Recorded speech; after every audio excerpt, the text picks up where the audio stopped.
मैं ये सवाल पूछता हूं, कौन है, किसके पास ये अधिकार है वरदानों को बांटने के लिए? हाँ, इस बात को मैं पक्का जानता हूं।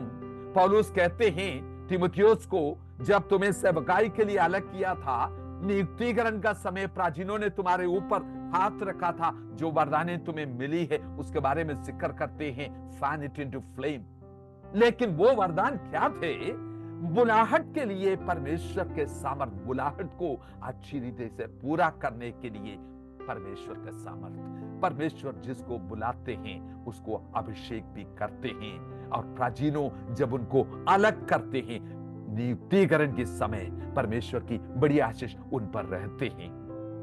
लेकिन वरदान वरदान बांटने वाला जो है कोई इंसान नहीं है, परमेश्वर की आत्मा है। मैं आपको स्पष्ट बताना चाहूंगा आपकी जानकारी के लिए, वरदान बांटने का काम आत्मा ने आउटसोर्सिंग नहीं किया है। आजकल जो मार्केट में चलते हैं ऐसे कि परमेश्वर की आत्मा नहीं बोल रहे हैं कि हाँ अभी तो ये काम जो मेरे लिए ज्यादा हो जाएगा, तुम लोग ये कर लो करके किसी इंसान के हाथ में नहीं दे रखा है। कहीं पे भी ये वरदान बांटा जाते हैं, पकड़ने के लिए आगे मत भागो, शांति से बैठे रहो और इस बात को पहचानोगे कि ये ठीक नहीं है वचन के आधार पर।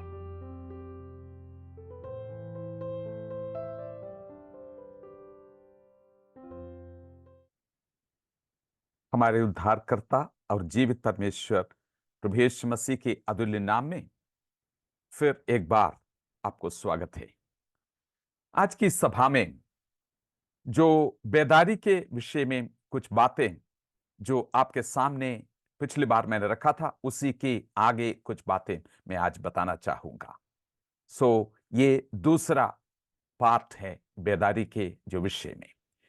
पिछली बार मैंने बोला कि बेदारी क्या है और बेदारी की जो असली बेदारी है उसका चिन्ह क्या है, क्या क्या आप पहचान कर सकते हैं, और बेदारी के जो इतिहास है बाइबल पुस्तक के आधार पर और कलीसिया ही इतिहास जो है उसी के आधार पर कुछ बातें आपके सामने रखी। तो आज इस विषय में मैं बात करना चाहूंगा बेदारी क्या नहीं है, क्योंकि जहां पे भी बेदारी होते हैं इस बार को बताया जाता है कि वहां पे कुछ ऐसी भावनाओं में बहुत उथल पुथल हो रहे हैं और लोगों के अंदर ऐसी ऐसी भावनाएं आ रहे हैं। बेदारी कोई भावनाओं में उथल पुथल नहीं है। इस बात को समझने के लिए कि असली बेदारी क्या है और बेदारी क्या नहीं है, इसको समझने के लिए बेदारी के जो संदेश है जो हम सुनते हैं अलग अलग जगह से, उस पर ध्यान देना बहुत ही महत्वपूर्ण है। क्योंकि बेदारी के नाम लेते हैं और उसी मंच से स्वास्थ्य, संपत्ति, संपन्नता और सामर्थ की झूठी वायदा जो देने वाले हैं, और वो संदेश वहीं से निकल के आते हैं, ये सीधे स्थापित करते हैं कि ये असली बेदारी नहीं है। क्यों नहीं है? ये सुसमाचार के बिल्कुल खिलाफ है और नए नियम की जो शिक्षा है उसके बिल्कुल खिलाफ है। अगर ये बातें बताया जाता है वहां पे बड़ी चमत्कार हो रहे हैं, शरीर में नए अंगों का निर्माण करने के लिए वहां पे वरदान बांटे जा रहे हैं और विश्वासियों के खाते में पैसा ट्रांसफर हो रहे हैं, ये सब कुछ वहां हो रहे हैं। और बड़ी बेदारी, परमेश्वर की आत्मा बहुत बड़ी बेदारी लाया है। अगर बोलते हैं बिल्कुल समझना कि ये झूठ है, ये परमेश्वर की पवित्र आत्मा के ऊपर दोष लगाने वाली बात है। क्योंकि यह सवाल जरूर उठते हैं, हम किसको रिप्रेजेंट कर रहे हैं? जिसने अपने चेलों को निमंत्रण दिया कि जो कोई मेरे पीछे आना चाहते हैं वो अपने आप को इनकार करके प्रतिदिन अपने क्रूस उठा के मेरे पीछे हो ले करके निमंत्रण दिया। क्या हम उसी को प्रकटीकरण कर रहे हैं जिसने सगरे फाटक से प्रवेश करके उस सकरे मार्ग में चलने के लिए बुलाया, क्या हम उसी के संग चल रहे हैं, वो ही हमारे अगुवाई दे रहे हैं? ये बात सोचने वाली बात है। मेरे प्रियो, मैं आपको याद दिलाना चाहूंगा, आपके इस विश्वास की जीवन के सफर में अगर सगरे फाटक से आपने प्रवेश किया है, जीवन के अंत तक प्रभु यीशु मसीह के संग मुलाकात होने तक जो है, ये सगरे मार्ग कभी भी चौड़ा मार्ग के साथ जुड़ने वाली कोई बाईपास नहीं है। अगर ऐसे ऑफर करने वाला है, ऐसे बताने वाले हैं, वो मजदूर जो चरवाहा नहीं है, वो ही इस काम को करते हैं।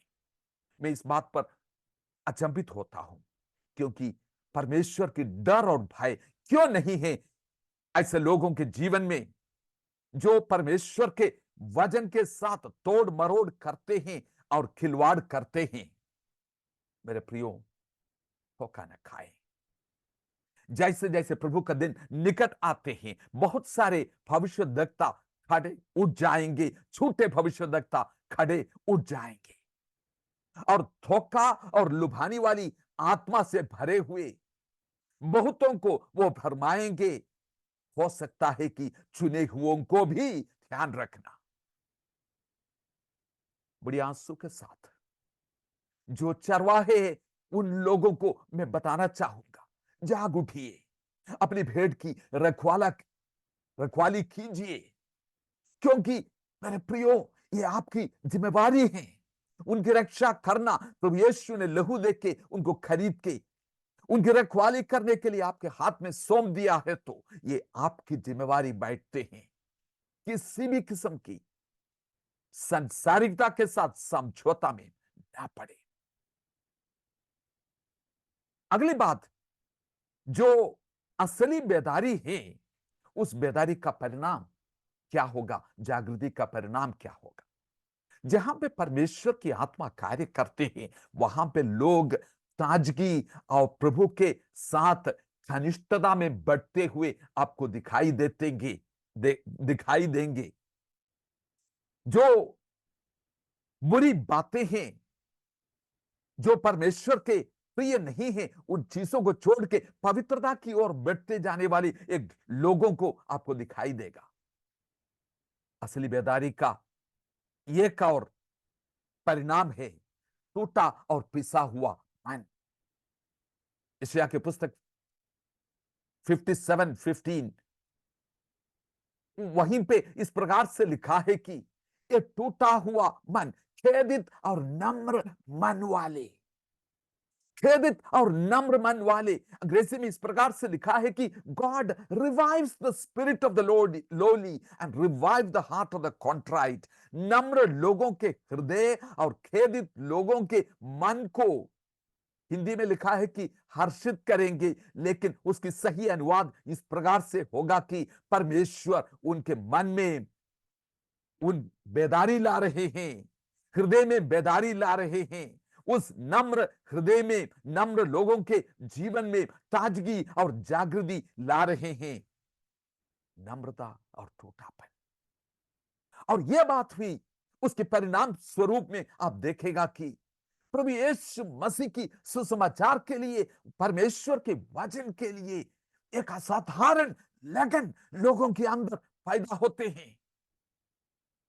प्रेम से विवश होकर प्रभु की महान आज्ञा को पूरा करते हुए, आगे बढ़ते हुए, चेलों के समान बढ़ते हुए एक लोगों को आप दिखाई देगा। जहां बेदारी हुआ है, ये सारे चिन्ह होगा, ये सारे परिणाम होगा। ये सिर्फ चिन्ह के रूप में देखने के लिए नहीं है, उनके जीवन में और उन कलीसियाओं में ये चीज बहुत लंबी अवधि तक दिखाई देगा। मैं कई बार आश्चर्य करता हूं, विश्वासी लोग आपस में जो इस चीज के ऊपर बहस कर रहे हैं, कई डिस्कशन उनके बीच में होते हैं। क्या क्या विषय है? तरल अग्नि, जैसे पानी के जैसे उंडेले जाने वाला अग्नि, लिक्विड फायर बोलते हैं, ठोस अग्नि, विचित्र अग्नि इत्यादि पर क्यों बहस कर रहे हैं और ध्यान उसी के ऊपर क्यों क्यों केंद्रित कर रहे हैं? इस बात को समझना, बाइबल पुस्तक जब पढ़ते हैं, प्रतीकात्मक रूप में जल, अग्नि, तेल, सांस, हवा, दाखरस आदि कई रूपक में पवित्र आत्मा के बारे में बताया गया है। वो इस चीज को दर्शाते हैं कि पवित्र आत्मा के कार्य जो है, कई प्रभावों को वो लाते हैं। उन प्रभावों को दर्शाने के लिए ऐसे शब्दों को, रूपकों को इस्तेमाल किया है। कई लोग आग उतरते देखने चाहते हैं, लाइट एंड साउंड इफेक्ट बनाना चाहते हैं। मैं आपको बताऊंगा, पवित्र आत्मा में बपतिस्मा देने वाला यूहन्ना यूहन्ना बपतिस्मा देने वाला बोला कि मेरे पीछे कोई आ रहे हैं, प्रभु यीशु मसीह के बारे में जिक्र करते हुए, वो ही है पवित्र आत्मा में बपतिस्मा देने वाला। मनुष्य का टेक्निक नहीं है। तकनीकी तरीके से अभी कई मंच में लाइट एंड साउंड इफेक्ट, आग उधरते हुए, ये सब हवा फैलते हुए, ये सब चीज बादल आते हुए आपको दिखाई देंगे। आखिर क्या है ये जो आग की बपतिस्मा, बैप्टिज्म ऑफ फायर? दो पद को आप ध्यान से देख सकते हैं, मत्ती 3 अध्याय की 11 और 12 आप देख सकते हैं, लूका 3 की 16 और 17, मत्ती 3 11 12, लूक 3 16 17। इन दोनों पदों में यह साफ बताते हैं कि प्रभु यीशु है जो पवित्र आत्मा और आग की बपतिस्मा देंगे करके उसमें लिखा है। उसके तुरंत बाद इन दोनों हिस्से में, मत्ती और लूका में, यह बताया है कि खलिहान को साफ करने वाला सूप उसके हाथ में है। गेहूं और फूसे को अलग करते हैं। गेहूं अपने खत्ते में वो रखते हैं और भूसे को ना बुझने वाले आग में जलाया जाएगा करके, डाला जाएगा करके लिखा है। ये कोई एक्सीडेंटल नहीं है कि इस प्रकार से ये दोनों पद साथ आए हैं। ये विश्वासी और अविश्वासी के जीवन में जो आग के बपतिस्मा के बारे में ये वर्णन है। अविश्वासी जो है, ऐसे अलग करने के बाद वो आग में जो डाला जाता है, फूसा जैसे आग में डाला जाता है। लेकिन विश्वासी के लिए पवित्र आत्मा की बपतिस्मा है और उसके बाद उसको भी एक आग का बपतिस्मा है। विश्वासी के लिए भी आग की बपतिस्मा है, जो प्रभु की उपस्थिति से शुद्धिकरण की प्रक्रिया की बपतिस्मा है। कई बार परमेश्वर के वचन में परमेश्वर के जन आग के अनुभव में से होकर निकलते हुए हम पढ़ते हैं। पुराने नियम और नया नियम में हम इस विषय के बारे में पढ़ते हैं, आग की भट्टी। लेकिन यह सुनार की आग की भट्टी है जहां पे पवित्रीकरण होते हैं। लूका 12 अध्याय की 50 पद में प्रभु यीशु मसीह ने बोला, मुझे भी एक बपतिस्मा है जिसमें से होकर मुझे निकलना है। वो इस विषय के बारे में जिक्र करते हैं, एक मृत्यु की अनुभव से होकर मुझे निकलना है। वो ही एक आग की बपतिस्मा है। तो ये ऐसी आग का बपतिस्मा जब परमेश्वर और उनकी पवित्र आत्मा कर रहे हैं, ये महिमा और खमंड की बात कैसे बनाएगी? सोने के फिलिंग दांत में आ जाएगा और सोने की धूल बरसना, इन चीजों की इंतजार होते हैं, इसके बारे में डिस्कशन होते हैं। या विश्वासी सोने चांदी और दौलत के पीछे भागोगे? क्या हम पवित्र आत्मा को ठट्ठा में उठा रहे हैं? मेरे प्रियो, ध्यान से सुनिए। दुख की बात यह है कि हम इस बात को भूल जाते हैं कि हम किस विषय में बात कर रहे हैं। त्रिएक परमेश्वर, पिता, पुत्र और पवित्र आत्मा, वो तीसरा व्यक्ति जो त्रिएक परमेश्वर में है, उनके बारे में ऐसे आसानी से बात कर रहे हैं जैसे कि वो कोई वस्तु है जिसमें बड़ी ताकत है, ऐसे हम बात कर रहे हैं। क्या आप ऐसे शिक्षाओं से प्रभावित हैं और इधर उधर बेदारी सुन के वहां भागना चाहते हैं देखने के लिए? टूटी अपेक्षाओं से पश्चाताप करने की जरूरत है, व्यक्तिगत जीवन को और कलीसिया को, विश्वासी को और कलीसिया को। कुछ चेतावनी आपके सामने मैं रखना चाहूंगा। वो चेतावनी इस चीज के लिए है कि छूटी जो बेदारी है उसको हम कैसे पहचानेंगे। ध्यान से सुनिए, जल्दी जल्दी कुछ बातें बिंदु के रूप में आपके सामने मैं रखूंगा। सबसे पहले, परमेश्वर की वचन की खरी शिक्षा वहीं पर नहीं होता। वहां से कोई एक शब्द को वो लेते हैं, वचन की छोटी सी एक हिस्से को लेते हैं और अपने मन में जो बात है उसको स्थापित करने के लिए उस वचन को वो इस्तेमाल करते हैं। और परमेश्वर के वचन की खराई के लिए और वचन की शिक्षा में पवित्रता की ओर लोगों को बढ़ाने के लिए, परमेश्वर के हृदय को लोगों के सामने रखने के लिए वचन वहां सिखाया नहीं जाता। मनुष्य की तात्पर्य को सामने रखते हुए वचन बोला जाता। दूसरा, सामर्थ के ऊपर बहुत बड़ी बातें होंगे और जो लोग इसको करते हैं, इसकी अगुवाई पर देते हैं, उनके बारे में बताया जाता है माइटी मैन ऑफ गॉड, परमेश्वर के वो सर्वशक्तिमान मनुष्य, माइटी मैन ऑफ गॉड। मेरे प्रियो, मैं कहना चाहता हूं, परमेश्वर के राज्य में कोई सुपर हीरो नहीं है। वहां पे सिर्फ ऐसे लोग होते हैं, दीनता और नम्रता और टूटापन के साथ प्रभु के पीछे पीछे चलने वाले नम्र लोग वहां पे दिखाई देते हैं। एक तीसरी चीज, ये लोग जब बोलते हैं, ये भाषा को बार बार इस्तेमाल करते हैं, God told me, God told मी।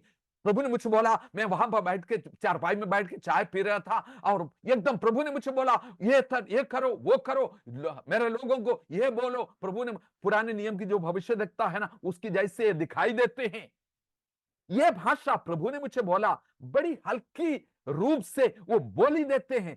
हर बात के बार बार ये शब्द वो इस्तेमाल करते हैं। बड़ी सावधानी से इस भाष्य को देखना मेरे प्रिय। खतरा क्या है इसमें? खतरा इस बात की है कि जब बोलने वाला परमेश्वर की वचन के खिलाफ या परमेश्वर के वचन में जो मार्गदर्शन दिया है, जो रास्ता दिया है, उससे अलग होकर कुछ बात करते हैं, प्राचीनों के अंदर या बाकी विश्वासियों के अंदर, अगुए के अंदर ये हिम्मत नहीं है उनको सामना करके बोलने के लिए। जब किसी ने बोला कि प्रभु ने मुझे बात किया, मुझे क्या सलाह देना है, प्रभु ने बात किया तो फिर उसके ऊपर मुझे कुछ बोलने की नहीं है। वचन में स्पष्ट किया हो बातों की खिलाफ प्रभु कभी नहीं बोलते हैं। ध्यान से सुनिए, प्रभु का नाम व्यर्थ में ना ले। परमेश्वर यूं कहते हैं, जो पुराना भविष्यद्वक्ता बोलते हैं वो भाषा नई नियम में इस्तेमाल नहीं होता। क्यों? परमेश्वर के हृदय की स्पष्टीकरण हमारे सामने वचन में साफ संपूर्ण रीति से दे रखा है और कहीं से लाने की जरूरत नहीं है। दूसरा पत्रोस पहला अध्याय की 20 और 21 पद आप पढ़ के देख लीजिए। वहां पे ये लिखा है, उसके दूसरे हिस्से में सिर्फ मैं बोल के समय की कमी के कारण से बोलूंगा, क्योंकि कोई भी भविष्यवाणी मनुष्य की इच्छा से कभी नहीं हुई, पर भक्तजन पवित्र आत्मा के द्वारा उभरे जाकर परमेश्वर की ओर से बोलते थे। वो भक्तजन कौन है? वो भक्तजन जो प्रेरितों ने बोला, भविष्यद्वक्ताओं ने जो बोला, लिखित रूप में आपके हाथ में है। भक्तजन परमेश्वर के हृदय को तुम्हारे सामने रखता है। आज की भविष्यद्वक्ता जिसको परमेश्वर अभिषेक करके खड़ा करते हैं, उस वचन से लेके प्रकटीकरण हुआ परमेश्वर के हृदय को तुम्हारे सामने लाने की कोशिश करते हैं। कोई भी व्यक्ति का वचन को ये स्तर नहीं है मेरे प्रियो। बाहर से जो लाते हैं, तो ये भाषा की इस्तेमाल देख के ये नहीं सोचने की इसमें बड़ी आधिकारिता है। ये एक और बात है, जो परमेश्वर की उपस्थिति, लोग बोलेंगे कि जहां बेदारी हो रहा था वो बहुत इतना परमेश्वर की उपस्थिति था कि आप उसको छू के महसूस करते हैं। छू के महसूस करने वाला उपस्थिति क्यों जरूरत है मेरे प्रियो? थॉमस जैसे परमेश्वर की एक चेला, प्रभु यीशु मसीह की चेला था। आपको पता है ना, जब बाकी चेलों ने बोला कि हाँ जी उठा हुआ प्रभु यीशु मसीह हमारे पास आया था, वो बोला कि मैं विश्वास नहीं करूंगा जब तक मैं छू के नहीं देखूंगा, मेरी उंगली जो है उसकी जगह में जब तक नहीं डालूंगा। प्रभु यीशु मसीह वहीं पे आते हैं और बोलते हैं थॉमस छू के देख लो, और उनको बोलते हैं कि तुम इसलिए विश्वास है क्योंकि तुम छू के देखा, लेकिन धन्य है वो जो बिना देखे हुए विश्वास करते हैं। मेरे प्रियो, एलिया को पता चला कि ईश्वर की उपस्थिति भूकंप में नहीं था, तूफान में नहीं था, आग में नहीं था, बल्कि उसके अंदर की धीमी आवाज में थी परमेश्वर की उपस्थिति। मेरे प्रियो, ये धीमी आवाज जो अंधकरण में परमेश्वर देते हैं, बाकी सारी आवाजों को वो बंद करते हैं। क्या सिर्फ अनुभवों के कारण से आप विश्वास करते हैं, या इस कारण से विश्वास करते हैं कि परमेश्वर के वचन यूं कहते हैं, इसलिए मैं विश्वास करता हूं आकाश और पृथ्वी टल जाएगा लेकिन ये वचन नहीं।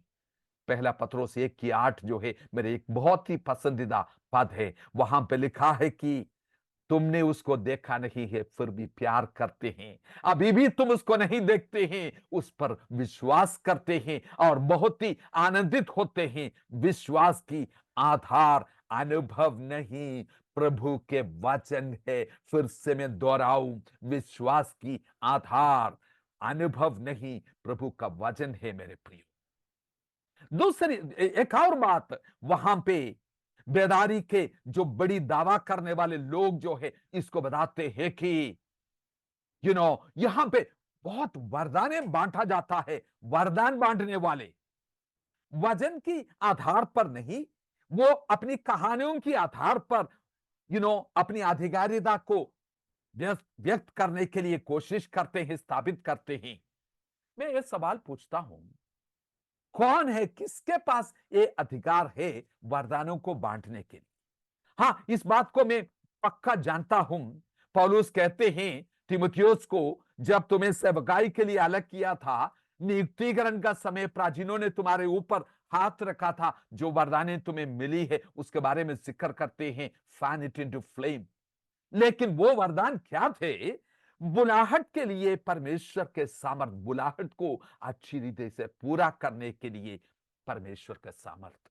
परमेश्वर जिसको बुलाते हैं उसको अभिषेक भी करते हैं, और प्राचीनों जब उनको अलग करते हैं नियुक्तिकरण के समय, परमेश्वर की बड़ी आशीष उन पर रहते हैं।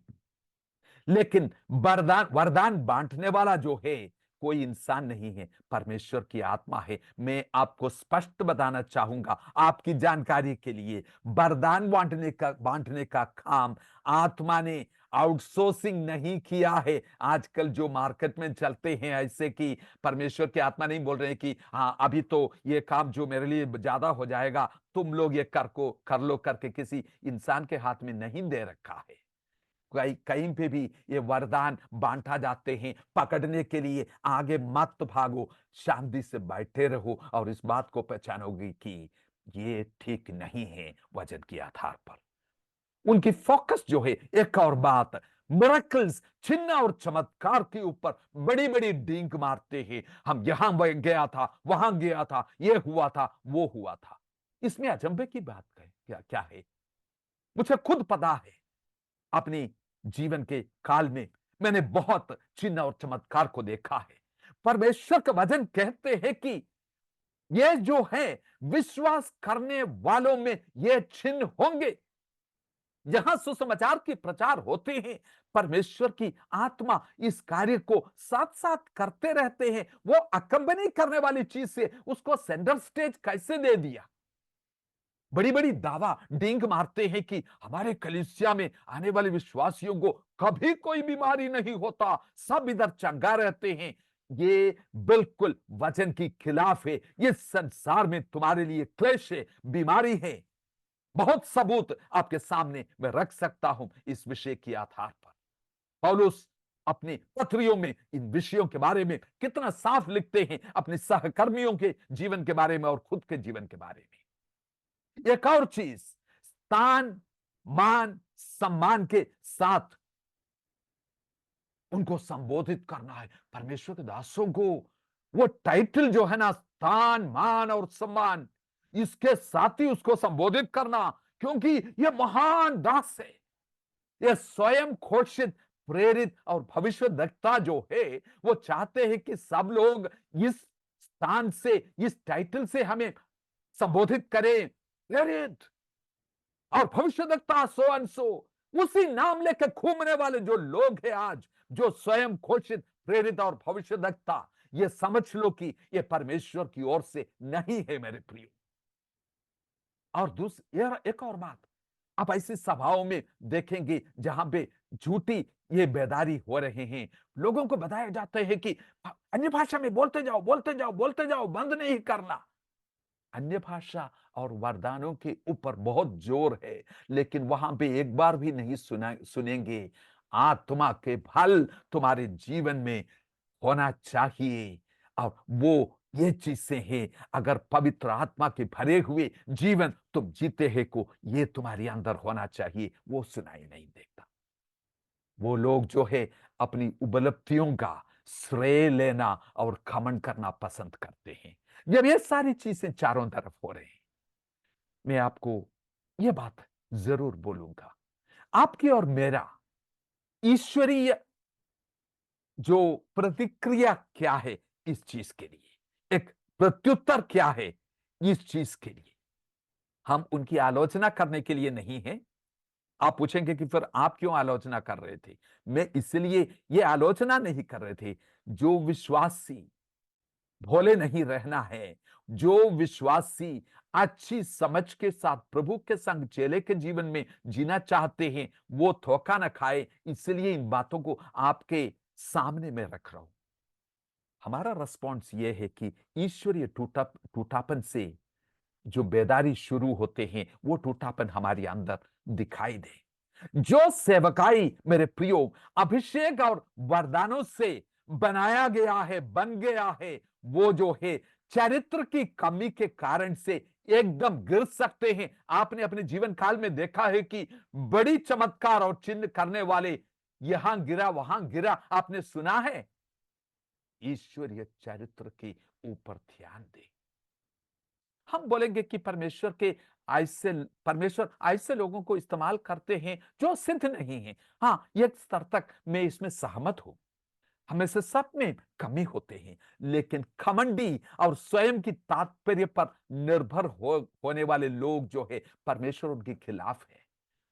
परमेश्वर के वचन कहते हैं, परमेश्वर घमंडी से विरोध में खड़े हैं। प्रभु का काम करने वाला कौन लोग होगा? किससे परमेश्वर अपने कार्य को करेगा? सिर्फ दास के रूप में अगुवाई करने वाले, खराईपन को बनाए रखने वाले, दीनता और नम्रता की अंगोछा पहन के लोगों को सेवा करने वाले, उन्हीं लोगों से परमेश्वर अपनी सेवा करेगा इस पीढ़ी में। और हमेशा ये ऐसे ही रहा। बुद्धिमान, स्वयं बुद्धिमान और ताकत वाला और योजना बनाने वाले से नहीं। पहला कुरिन्थियों 4 अध्याय की 9 से 13 पद जो है, बहुत स्पष्टता से ध्यान से पढ़िए, आप एकदम जाग उठेंगे।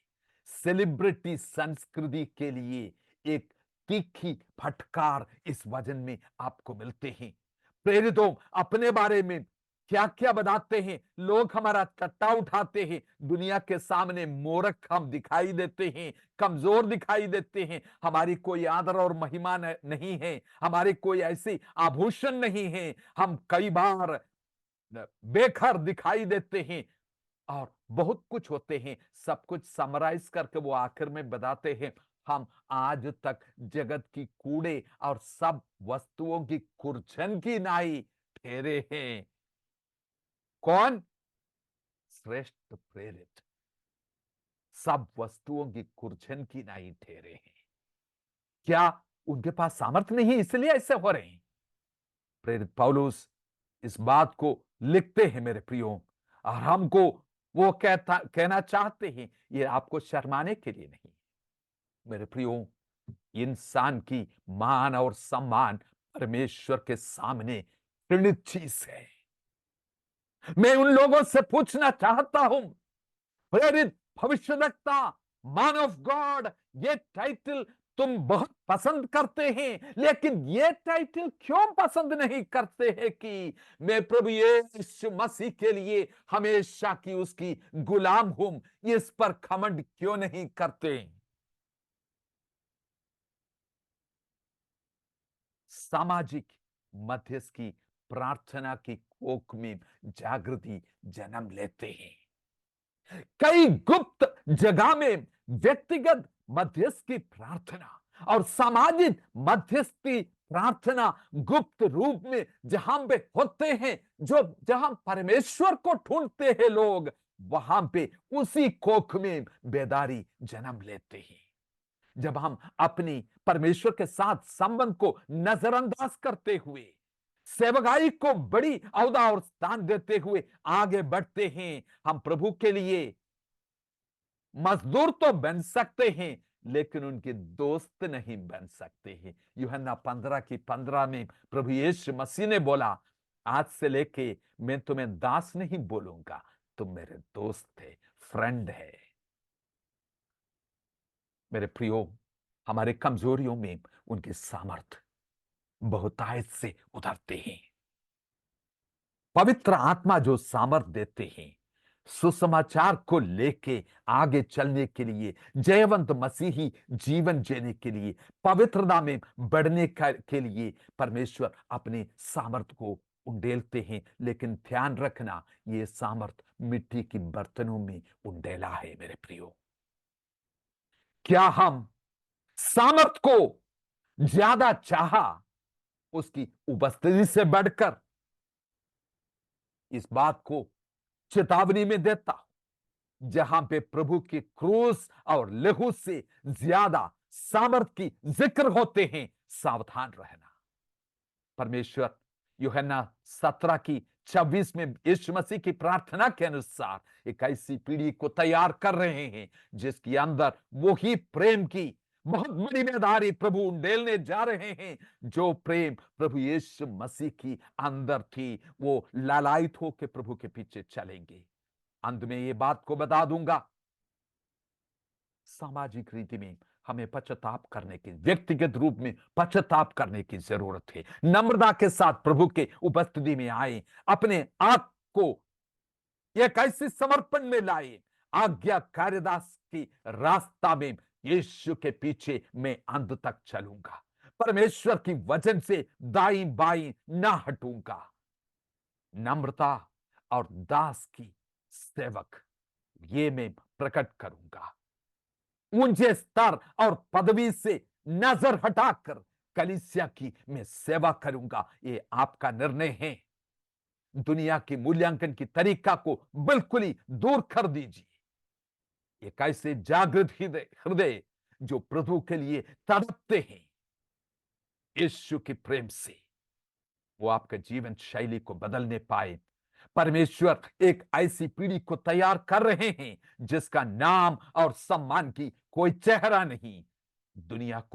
दुनिया उनको जानते भी नहीं है। मेरे प्रियो, जाग उठो परमेश्वर के लोगों, ताजगी पाओ, एक नई ताजगी को पाओ, परमेश्वर की आत्मा से भरपूर हो जाओ, परमेश्वर की वचन से धनी हो जाओ, भरपूर हो जाओ।